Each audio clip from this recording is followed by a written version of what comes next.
Today, we're going to talk all about the fourth biggest marketplace for Amazon in the world, Amazon Japan, and what an incredible opportunity it is for sellers out there with two experts who've been living in Japan for years. これはどれくらいクールですか? Pretty cool, I think.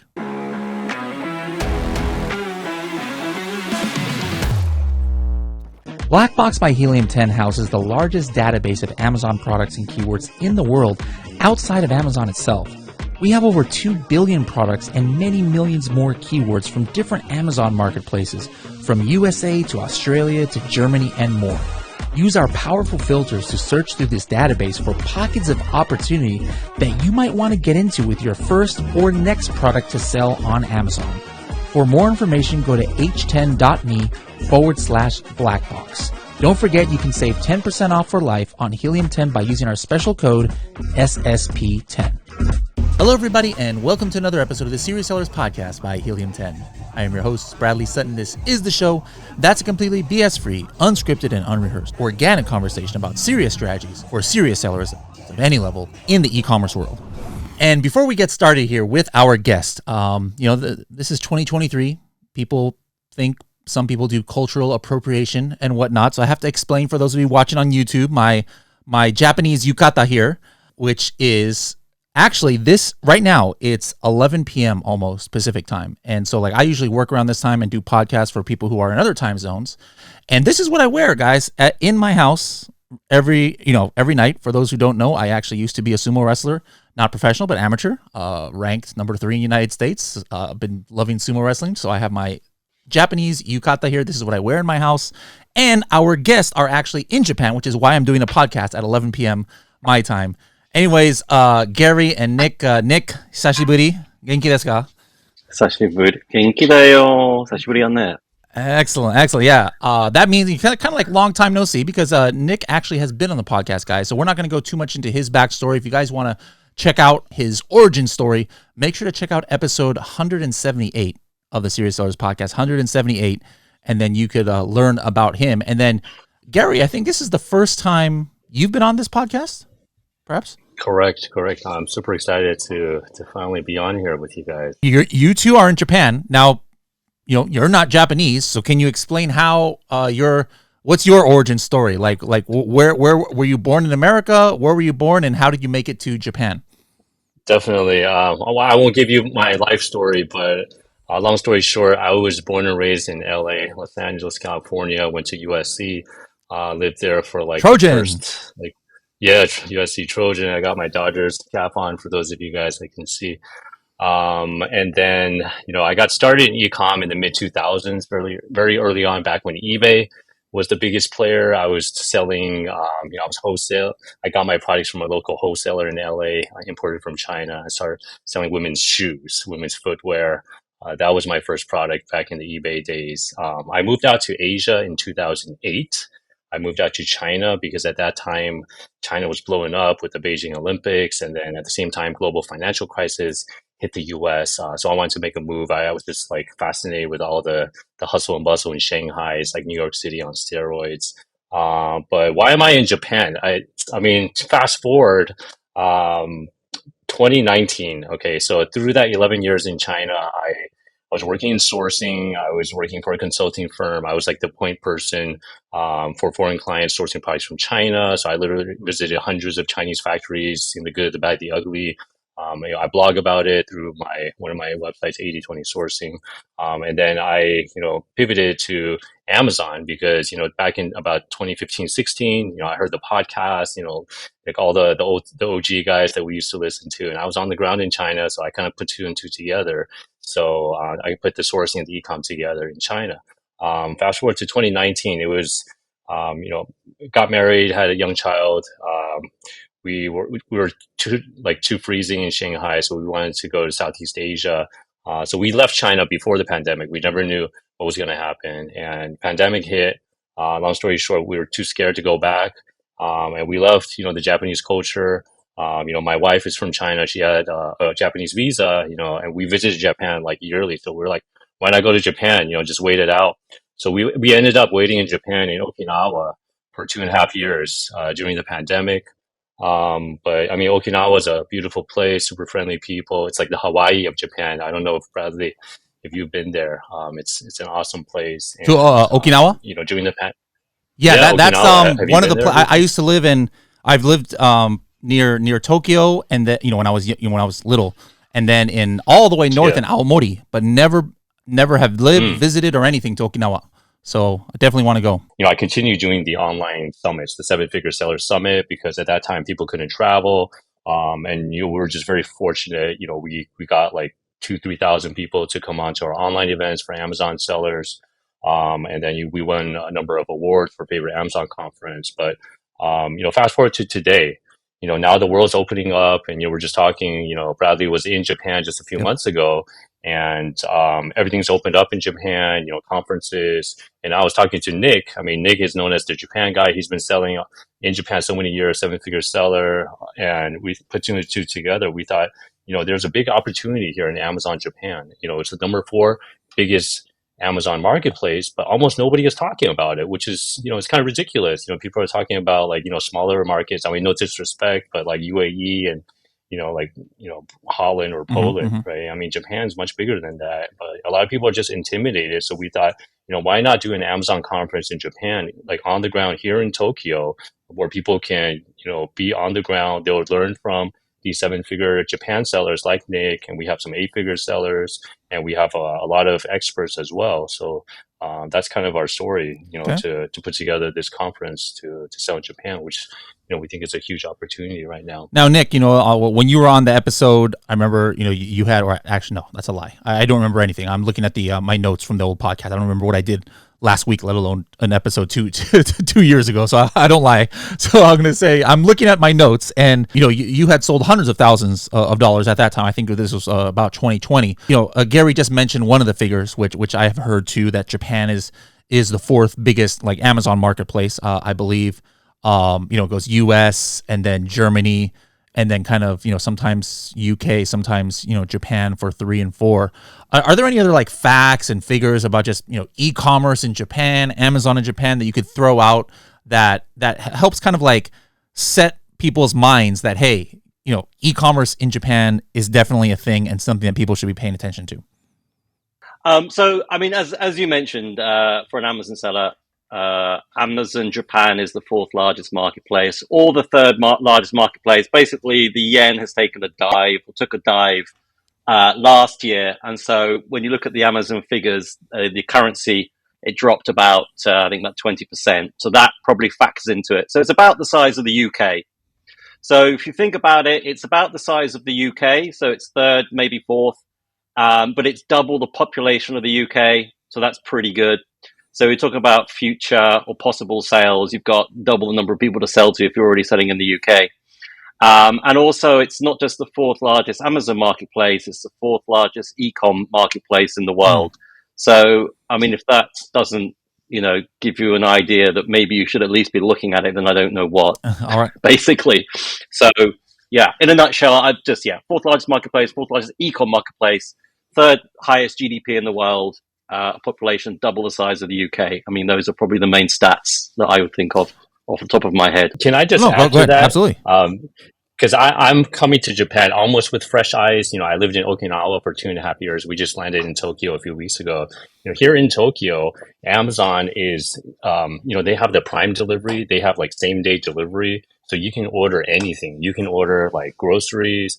We're furnishing our new apartment. As you guys may know, as Bradley probably knows, when you move into a new apartment, it's just like a bare wooden floor and 2 air conditioning units, and that's it. So I'm ordering like a refrigerator, a TV, shelves, and like linens and stuff like that. You can order everything. Amazon's the biggest marketplace online in Japan. They overtook Rakuten, so it's prevalent. You see like the Amazon drivers, like delivery guys everywhere. So it's very it's growing very quickly, and it's everywhere. Now, one of the things that gets me excited when I think about the Amazon Japan opportunity is amongst the sellers. Culturally, it's very strange to me because they pretty much don't use tools. The great majority. Now there's Helium 10 has had functionality in for Amazon Japan a couple years. There's other smaller tool companies from China and other places who do it, but like the majority of the large and from small to large. It's funny, like, people in America for Amazon USA has been using tools since,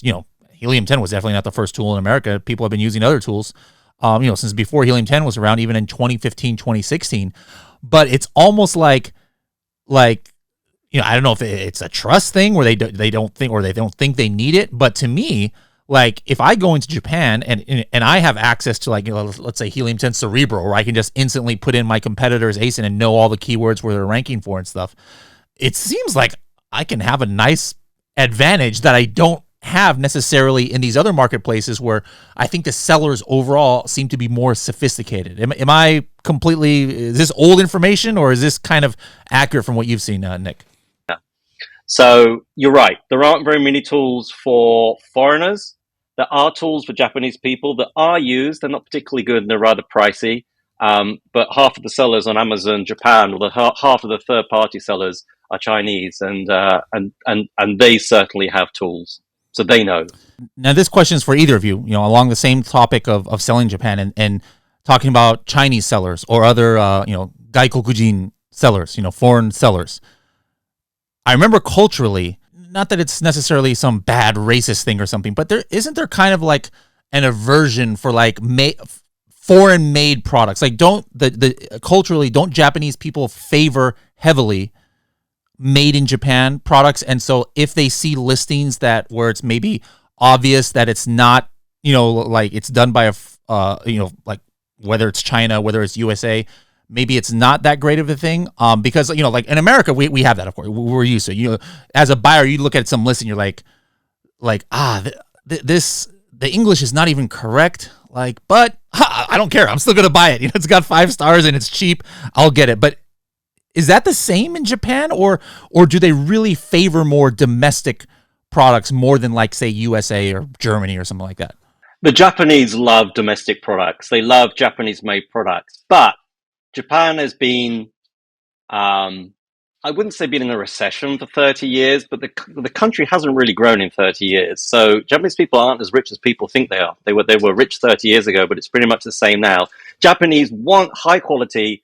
They want the best products. They want Japanese products, and they want cheap products. And unfortunately, that just doesn't match up. So, and I wouldn't say that they don't like foreign brands. They love foreign brands. I think if they were to choose between a Japanese brand, they would choose a Japanese brand in most circumstances, to be honest. But there aren't very many Japanese brands that are competing on Amazon, to be honest. The price is just unfortunately too high.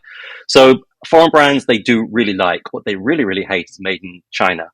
And I think the difference in America, for example, if it was made in America, American buyers would like that. But if they knew something was made in China, they wouldn't really say too much about it. In Japan, they tend to buy the cheap product that's clearly made in China, and they'll just leave it the worst review, and the review will just say basically in Japanese, of course, it's made in China. That phrase in Japanese, I just keep seeing again and again and again in reviews for products I'm looking to buy myself. People say, of course, it broke. Of course, it's made in China. It wasn't that good. Of course, it's made. It's just this China bashing is absolutely insane. So but they're still buying it. Which is the reason why you don't want to translate your listing. They're still buying it. I know, because they bought the cheap one. If they wanted to buy the good one, they could have bought the Japanese one, but they didn't want to pay the money. So then would a kind of great opportunity be like, hey, let's regardless of where we're from, whether we're from China, whether we're from USA, whether we're from Germany, UK, we get that same product from that same factory in China, but we figure out how to make a nice optimized for the Japanese people listing where maybe I use a native translator or something, and they might not even know it's made in China. Would that be the opportunity then? Yes. That's the opportunity. So basically, you want to use branding. So you don't ever want to have a bad listing, because even if you're like an American brand and you have the listing done badly and it kind of reads like it was written by a Chinese seller, that's not good. But if you show that you're a Chinese brand, if you're an American brand, a UK brand, a German brand, they love that. That's good. Have a proper listing. Make sure it's written properly, and then you are well away. Okay. I come back to the fact Japanese people do love Japanese brands, but there really aren't very many competitively priced on Amazon, so they don't have that choice. But they are willing to pay more for brands. Generally, Amazon Japan is not a great place for expensive products. It's not a high kind of a high ticket marketplace, to be honest. So products that are around about under say about $40, around the $30 mark is 20 to 30 is very, very good on Japan. You've got a good product, you got good branding, you show that you're a foreign brand. It's really only China that's a problem. I never see them comment, "Oh, of course it's a UK brand," or "Of course it's a foreign brand." What is that in Japanese? What do they actually say? Yappari yappari. Okay. Okay, I got it. Yappari Chugoku da ne, Okay. which means of course is Chinese. And you'll see that comment. I did a presentation a couple of years ago, and I actually printed out a bunch of these reviews that I just found looking for products myself. I mean, it's clearly a Chinese product. It's clearly, and iPhones. I think Japan still has the highest share of iOS to Android. And everybody knows they're made in China, but still, because it's an American brand, it totally passes. So that would be a good example of, if you've got your branding right, it's not a problem if it's made in China, because they do know that. And that's why it annoys me when you see the reviews, because it was obvious. If you spent, $10 on something, and the next, and then like another, Japanese version is $40, you'll be able to work it out, Yeah, and if I can just add to that, I think the perfect example of, Japanese consumers, like their attitudes towards Chinese products is with Daiso, like worth like the 100 yen or the dollar shop. I mean, most all of those products are made in China, but that's still the most popular shop in the shopping mall. Everyone's getting all of their kitchen stuff, all their bathroom stuff there. And maybe like, some of them are going to break, but, most of them people are perfectly happy with. Yeah. So I think, it's like what Nick said, and so long as, the quality is good, like the branding, the marketing, I mean, made in China or not. I mean, of course, people like would prefer their own, made in their own country, but like people are very pragmatic, I find, like looking for reasonable type products. I think that's one of the keys to the Japanese consumer mindset. Speaking of listings, Gary, like you've lived there for a while. Like, can you read hiragana and kanji now? I'm still working on it. I'm still learning it. But I think that the beauty of selling in Japan is, I'm selling on Japan, even though I'm totally not fluent in Japanese. I mean, maybe I can know enough to order food in a restaurant, but those nuances, like I'm still not there yet. But, I have a Japanese virtual assistant, she helps out, I've hired an agency to help localize the listings into Japanese. So even if you don't speak Japanese like me, I mean, you can still sell into Japan, right? I think it's like a lot of people are just like scared of these challenges, but I think, we always can find ways around them. And as an entrepreneur, if you can get past these challenges, like the same challenges that kept everybody else out, now it's like a moat around your business, because most people, they're not willing to overcome that. So, but yeah, I'm still working on my Japanese, man. I got to get better with that. Well, the reason I'm asking is, you just mentioned, you're moving into a place and you're buying tons of stuff on Amazon, for your new place. So how are you searching? Like, is there like a Romaji, English character mode of Japan? Like, for example, in America, people can switch the Amazon.com to Spanish or something and it translates. So is that like how you as a foreigner or as an English speaker are shopping? Okay. So I lived in Japan for like over 2.5, almost 3 years now. When I go to Amazon, I'm ashamed of this, and Nick is probably going to laugh at me, but I just turn on English mode and I just search in English. I can find my rice cooker. I can find like, my whatever, right? But the other thing is I have a Japanese virtual assistant. So, and she's a Japanese mom, and, I can ask her, okay, so, we're moving to a little Japanese Tokyo apartment. Can you recommend a nice refrigerator to get? I can't get like a gigantic one. It's not going to fit, right? So, she, talks to her friends and she makes recommendations to me. I'm like, okay, let's just go with that. I'm not going to spend hours into that. So, I mean, I think it's like, as entrepreneurs, right, we got to think creatively outside the box, and, but yeah, that's what I do. PPC costs. I remember, back in the day, whoever I talked to who was selling in Japan is like, oh my goodness, it's so cheap compared to like America. And American prices have kind of skyrocketed. Is that, Nick or whoever, is that still kind of like the case where if you're comparing apples to apples, cost per click is less in Japan due to less competition? Yes. I love to hear it. Yes. So a couple of things. So one, PPC cost is definitely lower. I sell in a lot of marketplaces and Japan is by far the cheapest. And the second thing is that kind of coming back to what we were saying, half the foreign sellers are Chinese, or half the sellers, half of the third-party sellers are Chinese. A lot of them aren't brands, so they don't have the branded spots. So the accounts that we run, the first thing we always do is to run the sponsored brand ads, the headline ad, because you have to have brand registry for that, and lots of sellers don't have that. Now, I remember a few years ago there was just one small thing. Like I don't have to, like you said, I don't have to have a company or bank account, but do I have to have like an agent or something like that of who's like I don't know if it was an importer of record or something like that? Importer of record, right? Okay, can you talk about what that is and how difficult or easy it is to get that?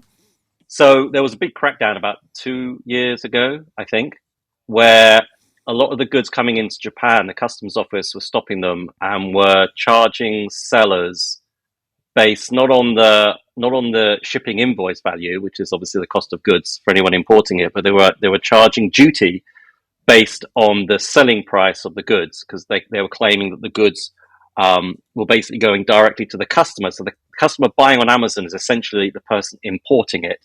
So duty needs to be paid on the selling price. So if it's 10%, it's 10% of $30, whatever, not your cost of goods. So there was a big crackdown. If you were based in Japan, there wasn't a problem. So we were kind of caught up in this crackdown. We had to submit lots of documents every time we had sea shipments coming in. Air was always a lot easier. We didn't ever have to pay those higher prices because we are based in Japan, but it did cause problems for a lot of foreign sellers. Recently, and there are kind of ways to get around it, by the way, but you need to speak to somebody who is familiar with importing into Japan. Don't use a company that says they can do Japan. They probably can do Japan, but they're not going to do it. It's going to cost you more money. What are some other differences of selling Japan, or some kind of like quick hitting strategies that you can give people who are, hey, I'm ready to go and sell in Japan. What do I need to do to succeed? I think one of the differences is when it comes to compliance and testing for products that you import into Japan, because Japan has their own set of compliance laws. I don't mean Amazon Japan. I mean Japan customs. So for example, one of the products that I'm selling in the US is a kitchen product. And then anything that, touches food that's sold in Japan, you have to have compliance testing done. And then it can't just be any laboratory. It has to be like a especially, Japanese customs approved laboratory. So you have to make sure you find the right laboratory to do that testing. I think that's one important. So like difference. A charcuterie board, it touches food. Like with that, I would have to get yes, approval. Yes. Wow. Yeah. I sell charcuterie boards in America. I don't have to do anything. But that's good to know. Yeah. So you want to sell in Japan, you got to make sure that it will pass the test with the compliance. And I think the other thing, like something else that not a lot of sellers are aware of, is like in Japan, like the peak seasons, like there's different differences. It's not like the US with like, Christmas time. There's like other seasons in Japan that could be very popular. One of the products that I sell is like an outdoor, like, kids toy product. And then I was very surprised that, I thought it would be very popular in the summertime when the weather is nice, but actually it's very popular around New Year's, because culturally Japan has like, this thing they do around, the school kids do around New Year's, and they use this product. So, you got to kind of like dig a little bit deeper below the surface. The tools are great, but don't just rely on the tools. You got to go a little, one step further if you really want to succeed in Japan. Well, if you break it down. So we've kind of been through pretty much everything, but to kind of just put everything together, first of all, check if the product sells in Japan. So Helium 10, check there. Look on Google, look on YouTube, see how your product will be used, get an idea. Okay, that's the first thing. I can see that the product is used in Japan. I've got a chance here. Mm-hmm. Second thing, speak to an importer. Make sure if you've got anything you need to do for your products. That's the second thing. Really, really important. You clear that, make an account.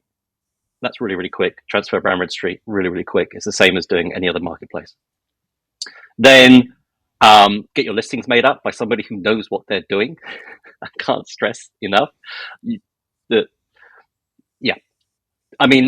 Because we help sellers, we've had a lot of people who have had translations done by professional translation agencies, but they didn't know Amazon and it just wasn't done right, didn't have the keywords in the right place.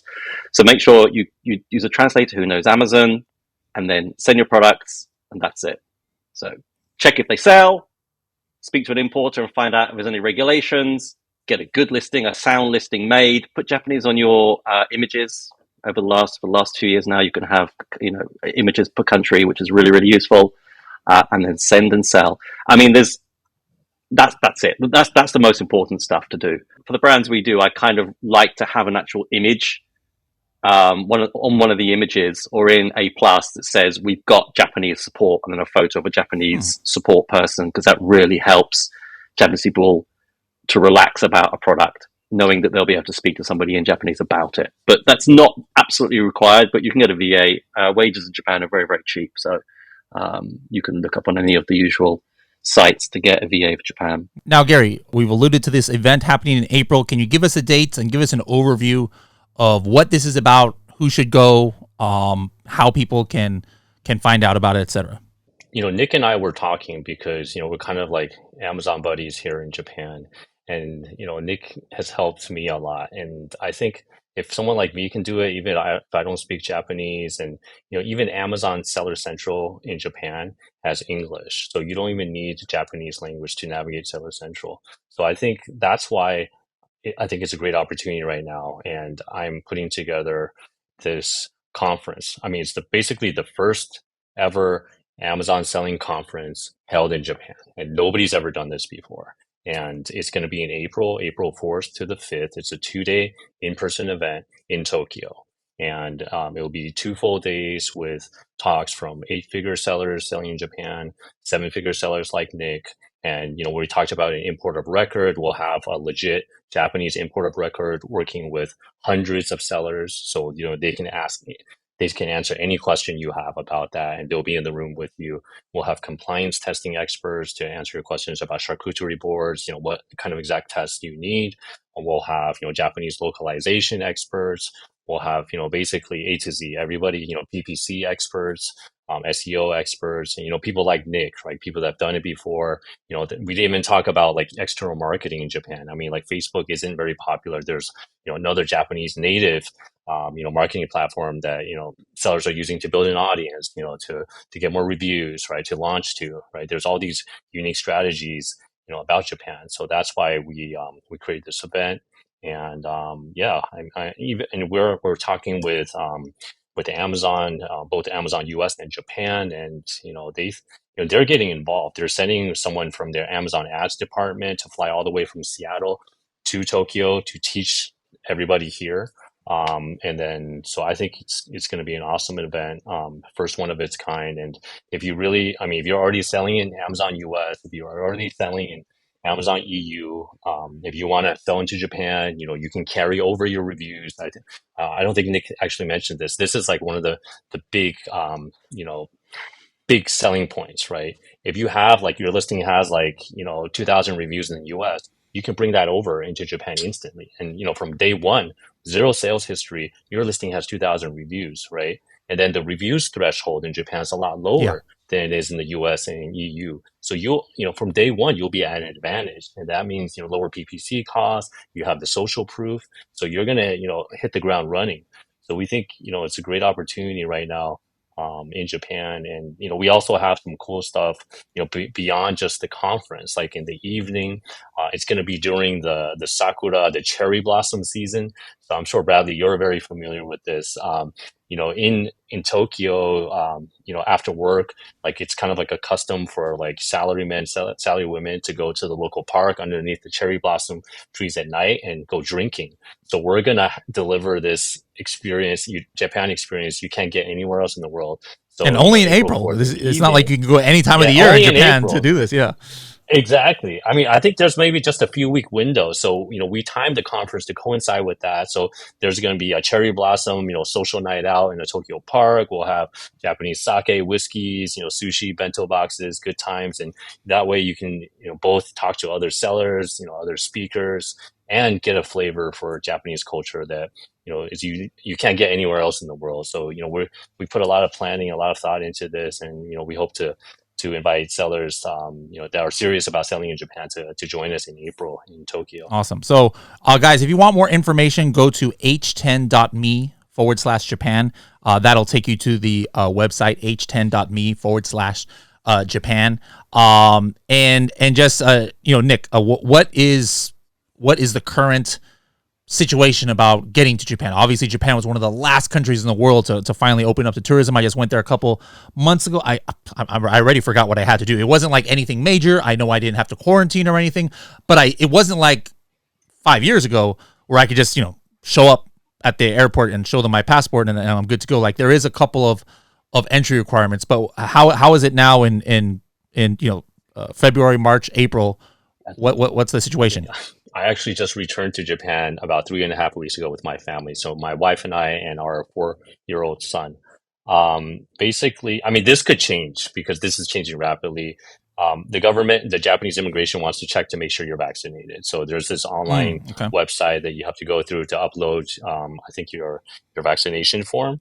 And then after that, you just get a QR code on your phone. So once you once you land in like Tokyo, the airport, you have to like show them that code and then you go through customs. So it is going to take a little longer, guys. I don't know with Bradley when you came in, but there was a long line. With my friends that came, just the last couple of weeks, there was a long line at the airport. But beyond that, once you get through, I mean, that's it. I mean, there's no quarantine, there's nothing. And I mean, people still wear masks on the street, but if you sit down in a cafe, everyone's just like, just working, they're talking with their friends, just like as normal. So there's no quarantine at all. Cool. And guys, just I think we might have alluded it to earlier, but the exchange rate is insane right now. Like when I went to Japan a few weeks ago, like I don't remember in the last 30 years it being that cheap for me. Like when I was just doing my currency. It hasn't been that low. Yeah. I was just like, what am I like in like in one of these countries that you would think is like a cheaper one? Like because I think we usually think Japan is like, oh, it's more expensive and everything. But I was like, taxis and trains and the vending machines, like everything. I was like, this is so cheap. Whenever I use my currency calculator, I was like, this is crazy. So guys, this is a great time to go to Japan for sure. Now, completely switching gears here, but this is something I've been asking a lot of our guests, if not all of the guests here in 2023, something new, is just, we're all in the e-commerce world and it's important that sometimes we have like outlets to kind of like, unplug ourselves from e-commerce, whether it's hobbies, whether it's diet, exercise, something to stay healthy, healthy mind, healthy body. Both of you live in Japan. Talk to me about your habits. Like, do you guys what do you do for fun over there in Japan? What do you do to stay fit? I think like my weight is probably both of you guys combined. So obviously you guys are doing something better than me. I'm beyond my former sumo weight now. But anyways, go ahead. Go on then, Gary, you start. I've actually been slacking, guys, because I literally like 3 weeks ago we just moved our whole family, so we've been apartment hunting. What do I do to stay fit? I mean, back when I lived in Okinawa, I had downtime. I would go running, and I would even go like snorkeling on the beach. But yeah, in Tokyo, I can't even find time to go to a proper gym, so I can't really hobby though. It doesn't have to be about fitness. Hobby. I'm learning Japanese, and one of my good friends, I asked him, how do you learn Japanese? He's like, watch TV. So I'm binging on like Netflix Japanese, like Midnight Diner, like all those those like izakaya like food shows. That's me right now. Love it. Nick, what about you? I go to the gym a lot. I get up at 5. I go to the gym, come back, take my dog for a walk at the park, and I'm still in the office by 9. So I go to the gym about 5 times a week, and I kiteboard. If anybody knows me, I've been in the kiteboarding industry, or was in industry for many years, and I still kite on the weekends. So yeah, I'm fairly active, I guess. Cool. All right, guys, remember, wherever you're listening to this in the world, whether you're in Japan, America, Timbuktu, find a hobby, guys. Don't be that person who just sits in front of their computer 16 hours a day and optimizes your listening all day long. You got to have something to kind of like unplug yourself from work, and so mental health is important as is physical health. So get some hobbies and look forward to see what you're gonna find there, Gary, in Tokyo. There's definitely a lot to do in that area. All right, guys. Well, I'm not sure yet if am going to make it. I'm actually going to be spending a month in Japan, sometime either in April or May. I'm just not sure if I can make it that early to this show. I'm going to take my family, take my parents as well. But I'd say that right now there's a 50-50 chance you guys, if you guys go to this conference in Japan, you might see me there. But regardless if I go or not, I highly recommend checking this out because, as we've talked about in this show, opportunity in Japan is ripe, and it's not going to be like that forever, guys. It's going to get harder, just like any marketplace does as it matures. So it's a great time to get into it. And so, check out this conference. And so you can, kind of like have a crash course in learning what is needed to be successful there. So any last words of wisdom from either of you before we go? I think, Bradley, what you said, right? Yeah, I mean, we're the first movers. I mean, there's so few sellers in Japan compared to the rest of the world. I mean, and people have told me like they're coming because they can't find this stuff online, guys. They've been spending months in every single partner that you need, like the IOR, the compliance testing, the localization experts, other sellers. They're all going to be there, and then like-minded entrepreneurs. So I think that's going to be huge. And I think the other thing is we hope that Bradley can come. I hear you're famous for doing like some Zumba like class or something. Well, we would love to have that here in Tokyo. That would be amazing. Maybe we can do it under the cherry blossoms. I mean, that will be like a viral thing on I'll see if I can put on edit into but this video.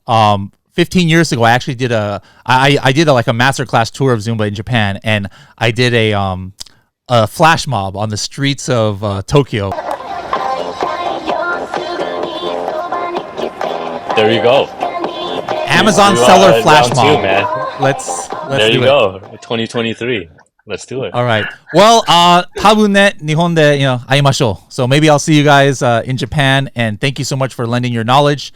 And I hope you guys have success in all you do, and I hope this conference. I know this conference will be successful. So hopefully I'll see you there.